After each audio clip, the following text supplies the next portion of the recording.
Welcome to the ITU studio here at the World's Telecommunications Development Conference here in Kigali, Rwanda, where I'm very pleased to be joined in the studio today by Mohammed Ibrahim, who is a former telecommunications minister for Somalia and is now at Swinburne University doing excellent research there.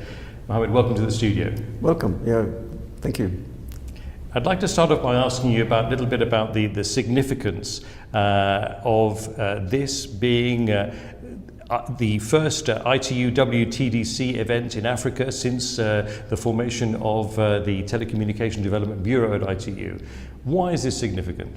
I think this is very important. It's almost a historical moment.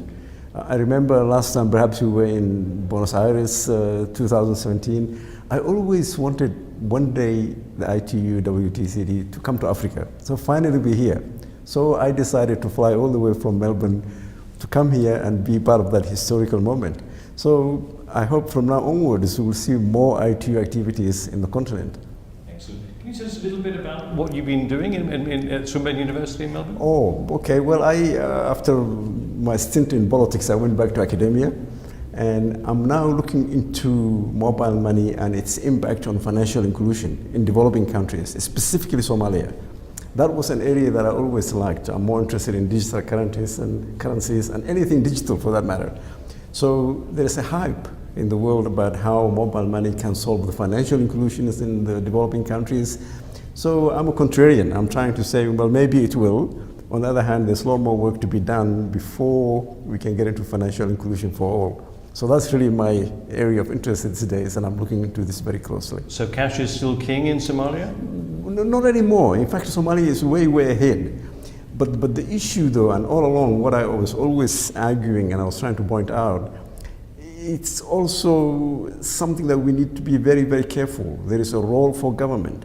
The idea is, yes, mobile money can work like what it did in Mombasa and so on, but without regulation and making sure that those who are using are protected, the citizens, it can have its own problems. So that's really the area I'm looking at. How do you make sure that the technology works, but it's also safe and secure for all who are using it?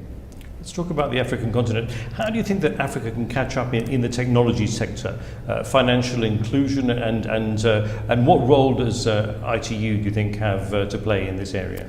Interesting question. The thing is, there are a lot of countries in Africa that are now leading. They're moving very fast and developing their ICT sector.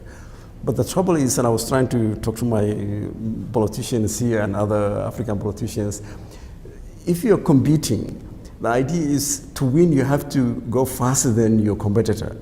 But even if you're moving 5% fast and your competitor is moving 15% more, you're still behind. So yes, we're doing well, we're moving fast, but our competitors are also moving a lot faster. So we really need to catch up. But having said that, I'm very happy to see a place like Kigali that I can use technology just as I am in Melbourne or anywhere else in the world for that matter. So yes, we're moving very fast, but we have to move just a little bit more so that we can catch up and move ahead. When I say Africa, obviously this is a very, very huge landmass here, and obviously with all sorts of different contrasts. But I wanted to ask you, digital inclusion perhaps is a difficult question, but digital inclusion, will Africa be there soon? Well, that is the tough question. The issue is, as you said, Africa, 54 countries, and there are some that are way ahead, but on the other hand, really, we need the tide to lift all the boats. We need everyone to move up. So by having few way ahead and the rest far behind, that's not good enough. And that's the whole idea. The theme here is we're trying to say connectivity to all. In other words, no one is left behind. And that's really the challenge.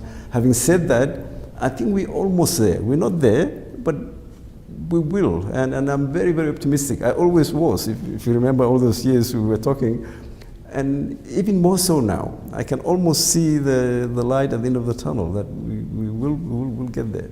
Excellent. Well, Mohammed Ibrahim, it's been a pleasure seeing you again here in your academic